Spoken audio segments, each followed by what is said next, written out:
Hi guys, welcome back to my channel. तो आज का हमारा बात करने का टॉपिक होगा about the pros and the cons of MBBS in Russia. So let's get started. Okay, so I have made out this list which are according to me the pros and cons of MBBS here. तो पहले हम cons discuss कर लेते हैं, which are the bad things about MBBS in Russia or the disadvantages. So first up we'll talk about frauds here. तो यहाँ पे मतलब जैसे अगर आपको एडमिशन लेना हो तो आपको एक इंटरमीडिएट चाहिए, तो उसमें बहुत फ्रॉड्स होते हैं कि you can get fraud agents और कंसल्टेंसीज। प्लीज़ कंसल्टेंसीज ठीक से चूज़ करना, क्योंकि पहली बात तो कि वो आपको सही यूनिवर्सिटी बताएंगे या नहीं बताएंगे, और प्लस अगर वो सही यूनिवर्सिटी बताते भी है तो आपका पैसा किसी ट्रस्टवर्दी हाथ में जा रहा हो, which is the main thing, कि वो आपकी एक्चुअल में फ़ीस सबमिट कर रहे हैं या नहीं कर रहे हैं, या आपसे सिर्फ पैसा ले लिया और वो आगे फ़ीस सबमिट हुई ही नहीं कॉलेज में, तो और वो आपको यहाँ आके पता लगे कि आपकी तो फीस ही नहीं गई है। तो इसलिए फ्रॉड से बच के रहना पहला कौन ही हो सकता है। Second can be distractions. अब आप घर से निकले, ठीक है, और आपको यहाँ पे देखने वाला कोई नहीं है, देखा जाए तो ना आपकी फैमिली में से कोई, ना गार्जियंस, सो आप अपने मर्ज़ी से जो करना है वो करते हैं। तो काफ़ी बच्चे होते हैं जो बहुत गलत चीज़ों में घुस जाते हैं। तो इसमें आपको खुद से अपने ऊपर ध्यान रखना है कि आप किसी गलत फील्ड में या गलत चीज़ों में ना घुस जाएं और अपनी संगति ठीक रखें। यस, क्योंकि पीयर प्रेशर बहुत बड़ी चीज़ होती है कि आप उसमें आके कोई गलत काम करें, और मेन चीज़ जो आप पढ़ने के लिए आए हैं वही ना करें। तो यस, डिस्ट्रैक्शंस, क्योंकि यहाँ पे एज सच इतने रिस्ट्रिक्शंस होते नहीं हैं from university also and in hostels also. So ये टोटली तुम पे डिपेंड करता है कि तुम अपने आप को कैसे लेके चलते हो। And next thing would be weather. यहाँ का वेदर तो सबको पता है कितना हार्श होता है। ठंडियों में टेम्परेचर -40 तक गया है यहाँ पे, जहाँ पे मेरा यूनिवर्सिटी है। तो यस, बहुत ठंड होती है। तो अगर तुम्हें ठंड ज़्यादा ही लगती हो, वैसे मुझे भी ज़्यादा लगती थी, but I get used to it, so you will also get used to it. और बाकी बिल्डिंग्स वगैरह में 24/7 हीटर्स वगैरह चलते हैं, तो इतना फ़र्क पड़ेगा नहीं। बस जब तुम हॉस्टल से यूनी तक ट्रैवल करोगे तब पता चलेगा कि हाँ ठंड है एक्चुअल में बहुत। Next is language barrier. अब देखो यहाँ रशिया में इंग्लिश नहीं, मतलब लोग वैसे भी नहीं पढ़ते हैं यूजुअली। तो यहाँ पे बहुत कम लोग होते हैं जिनको इंग्लिश अच्छे से आती हो कि आप उनसे कम्युनिकेट कर पाएँ। बट आपकी यूनिवर्सिटी में लोग होंगे, टीचर्स होंगे जिनको इंग्लिश आती हो, ऑफ कोर्स, बट जो लोकल्स हैं दे वोंट नो इंग्लिश, कि आप जाके उनसे नॉर्मल कॉन्वर्सेशंस कर रहे हैं। तो आपको लैंग्वेज बैरियर तो फेस करना ही पड़ेगा। अब आपके पेशेंट्स होंगे, उनके लिए भी आपको यहाँ की लैंग्वेज तो सीखनी पड़ेगी, which is Russian. So yes, language barrier can be a disadvantage अगर आपको न्यू लैंग्वेजेस सीखने में दिक्कत होती हो। अब ये एडवांटेज भी हो सकता है कि आपको एक नई लैंग्वेज सीखने को मिल रही है। सो येस, तो आप इसको किसी भी वे से देख सकते हैं। बट येस, लैंग्वेज बैरियर कहेंगे स्टार्टिंग के डेज़ के लिए कि आपको लैंग्वेज नहीं आती यहाँ की और कम्युनिकेट करना पड़ेगा यहाँ के लोगों से।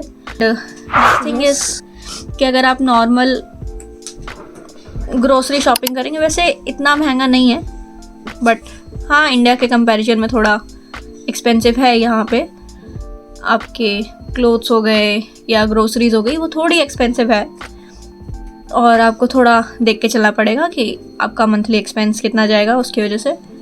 So yes, it can be a little expensive here compared to India. The major thing, the major con, which is homesickness. अब एकदम से घर छोड़ के आओगे और किसी नई कंट्री में अनजान लोगों के साथ, तो ऑफ कोर्स तुम्हें अकेला फील होगा, होम सिकनेस होगी, घर की बहुत याद आएगी, सबको आती है। हाँ, तो उससे कोप करना बहुत बहुत बड़ी बात है। So yes, you can be a little home sick, little नहीं बहुत, तो yes it is a disadvantage है। तो next topic is you have to be self dependent. अभी तक तुम घर वालों के सहारे हो, मम्मी के सहारे कि हाँ मम्मी सब कुछ करके देगी, खाना बनाएगी, कपड़े धोएगी, सब कुछ, लेकिन यहाँ पे आके सब सारे कुछ रिवर्स हो जाता है। तुम्हें खुद से खाना, अगर तुम मेस नहीं लगा रहे हो ऑफ कोर्स, तो तुम्हें खुद से खाना बनाना है, सारा रूम साफ़ करना है, साथ में पढ़ाई भी करनी है और कपड़े धोने हैं। कपड़े laundry you can use but still, तो तुम्हें अपनी चीज़ें खुद से, पैसों का ख्याल खुद रखना है। वहाँ पे पापा नहीं होंगे बताने को कि हाँ ये यहाँ पे खर्चा करो, यहाँ पे नहीं करो। तो खुद से सारी चीज़ें कि आपको कहाँ पे पैसा खर्च करना है, कितना करना है, क्या काम करना है, क्या काम नहीं करना है। तो बहुत हेक्टिक हो जाएगा आइल से, और तुम सेल्फ डिपेंडेंट बनोगे बहुत ज़्यादा। तुम किसी पे ऐसे ईजिली एक तो ट्रस्ट नहीं कर सकते यहाँ पे। ठीक है, तुम्हें अच्छे दोस्त मिल गए, सब ठीक है, but still you have to be a little conscious about everyone and everything. तो मेरे अकॉर्डिंग तो यही सारे कॉन्स हैं यहाँ पे मेनली। बाकी यस, सारे काम खुद करने पड़ते हैं, पढ़ाई भी करनी पड़ती है, और यहाँ की क्लासेस जो है वो 8 to 8 लाइक 12 आवर्स की चलती है। ऐसा हर रोज़ नहीं होता है, पहले ही बता दूँ। क्लासेस ऐसे कि आपके सेम के स्टार्टिंग में आपकी सारी क्लासेस होंगी जो 8 to 8 होंगी, which can be little hectic. Break मिलेगा बीच में, ऐसा नहीं कि ब्रेक नहीं होगा। एंड ऑल्सो लेकिन जैसे आपका सेम ख़त्म होने को आएगा तो तुम्हारी क्लासेस कम होती जाएंगी। First year I am talking about. Plus आपकी 100% अटेंडेंस होनी चाहिए, which is also a con, अगर आपको ज़्यादा छुट्टियाँ लेने का शौक़ है तो। नहीं, बट अगर आप बीमार भी हैं तो बीमारी के लिए भी आपको प्रॉपर एक पेपर वर्क सबमिट करना पड़ेगा कि हाँ आप एक्चुअल में बीमार थे, आप डॉक्टर को दिखा कर आए हो, तभी आपकी छुट्टी ग्रांट की जाती है। बाकी हाँ, एक छुट्टी तो अलाउ होती है मंथ में, बट तुम्हें प्रॉपर एक्सप्लेनेशन देना पड़ता है कि तुम क्यों एब्सेंट थे, और टीचर को या तो तुम्हें डीन्स ऑफिस से कोई परमिशन सबमिट करनी पड़ती है, या फिर अगर वो टीचर कन्विंस, मतलब अगर इतना सही से तुम्हें जानती हो कि हाँ तुम छुट्टियाँ नहीं करते हो और तुमने करी है, तो कोई मेन रीज़न ही होगा, तो इट कैन बी लेफ्ट। तो let's moving on to the pros of MBBS in Russia. Okay, तो पहला प्रो कि आप एक दूसरी कंट्री में आ रहे हो, you get to experience a whole new thing. Like आप अब लाइक मैं कभी ठीक से घर के आसपास भी नहीं घूमी, और and I am now in a new country exploring here. पूरा नया एक्सपीरियंस मिलेगा किसी और कंट्री का, कि आपको यहाँ पे ट्रैवल करने को मिलेगा, नया फूड ट्राई करने को मिलेगा, न्यू लोग मिलेंगे, और यहाँ के कल्चर के बारे में सीखने को मिलेगा। एंड ऑफ कोर्स जैसे मैंने पहले बोला कि getting to know a new language which can be advantage also. So yes, it is a pro. Next thing is getting affordable education. India में अगर आप प्राइवेट कॉलेजेस में एडमिशन लो तो इट इज़ एक्सपेंसिव कंपैरेटिवली, बहुत ज़्यादा। यहाँ की एजुकेशन पूरा गवर्नमेंट हैंडल करता है, तो इसीलिए यहाँ की MBBS जो है वो अफोर्डेबल होती है, और आपको ठीक प्राइस में यहाँ पर सेम कोर्स करने को मिलता है। ऑल्सो क्वालिटी एजुकेशन, लाइक ऐसा नहीं है कि, मैं ऐसे नहीं कह रही कि अगर आप कोई ऐसी ही यूनिवर्सिटी में पार्ट ले लो, जो एडमिशन ले लो जो कहीं से भी अप्रूव नहीं है। एक ऐसी यूनिवर्सिटी में एडमिशन लीजिए जो NMC, WHO और बहुत सारी ऑर्गेनाइजेशन से अप्रूव्ड हो, तो यहाँ पे आपको क्वालिटी एजुकेशन मिलेगी। और आपकी यूनिवर्सिटी की रैंकिंग भी चेक करके एडमिशन लेना। So yes, so you get quality education here which is affordable. Main जो प्रोज है मेरे अकॉर्डिंग यही दोनों है. ओके, और next can be degree validity. Like I am in Bashkir state medical university. अब मैं यहाँ से कहीं भी वर्ल्ड में एडमिशन लेना चाहूँ after completing my UG for my PG, तो मैं एडमिशन ले सकती हूँ, whether be it in India, in Australia, in US, anywhere. So yes, ये एक चीज़ बहुत वो करती है डिपेंड कि आपकी यूनिवर्सिटी को अप्रूवल मिला हुआ है सारी ऑर्गेनाइजेशन से या नहीं. Your degree validity is another point of pros कि वो सारी कंट्रीज़ में वैलिड होगी. और गवर्नमेंट ऑर्गेनाइज्ड मेडिकल यूनिवर्सिटीज़ हैं तो मैंने पहले बताया यहाँ पे सारी, तो प्राइस कम ही रहता है एजुकेशन का. एंड रशिया के डिप्लोमेटिक रिलेशंस विद इंडिया, कि हमें पता है कि रशिया और India is on good terms with each other politically. यहाँ के पॉलिटिकल रिलेशंस अच्छे हैं इंडिया से, तो एज सच कोई और इशू नहीं क्रिएट होगा कि आप यहाँ पे एजुकेशन ले रहे हो तो वो इंडिया में नहीं मानी जाएगी या ऐसे कुछ, तो ऐसा नहीं. एंड इंटरनेशनल एक्सपोजर मिलेगा आपको.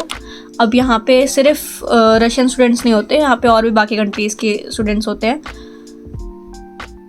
बी इट इजिप्ट और किर्गिस्तान और तजाकिस्तान. यहाँ पे बहुत अफ्रीकन स्टूडेंट्स भी हैं, बहुत सारे अलग अलग कंट्रीज से स्टूडेंट आते हैं, तो आपको इंटरनेशनल एक्सपोजर मिलेगा. आप नए लोगों से मिलेंगे जो डिफरेंट कंट्रीज से होंगे. So it is a plus point also. जो फैकल्टी है या फिर क्लासरूम्स है वो सब अच्छा है. मेरे यूनिवर्सिटी का पर्सनली मुझे एनाटमी डिपार्टमेंट बहुत सही लगता है. वहाँ पे हमें हर वीक हमारे एनाटमी लेक्चर्स होते हैं, तो उसमें बी इट बोन्स और बी इट कैडेवर, तो सब कुछ दिखाते हैं, सब कुछ सही से पढ़ाते हैं. सो ये सारे प्रोज हैं मेरे अकॉर्डिंग, और कॉन्स वी हैव डिस्कस्ड. बाकी इट्स अप टू यू कि आप अपने आप को कितना सही से लेके चलते हैं एक नई कंट्री में. वो तो कहीं के लिए भी डिपेंड करेगा कि अगर आप इंडिया में भी कर रहे होते तो it solely depends on you कि आप अपने आप को कैसे लेके चलते हैं. बस आई हैव दीज पॉइंट्स जो मेरे अकॉर्डिंग प्रोज या फिर कॉन्स हो सकते हैं. बाकी it's a good thing that you can, if you are not getting admission anywhere in India in government colleges, so it's a good option to opt for MBBS abroad. So that is it for this video, guys. Hope you find it informative, and if you do, so please do watch my rest of the videos. You will find the link in the description, or you can go and check it out on my channel. And if you have any other query, you can DM me on my Instagram, which I'll mention here somewhere, and also tag in my description box. So yes, do DM me there. मैं most of the time comments का reply नहीं कर पाती हूँ, तो आप मेरे को वहाँ पे DM कीजिए, I'll reply shortly. So yes, please don't forget to like, share, subscribe. See you in the next one. Bye bye.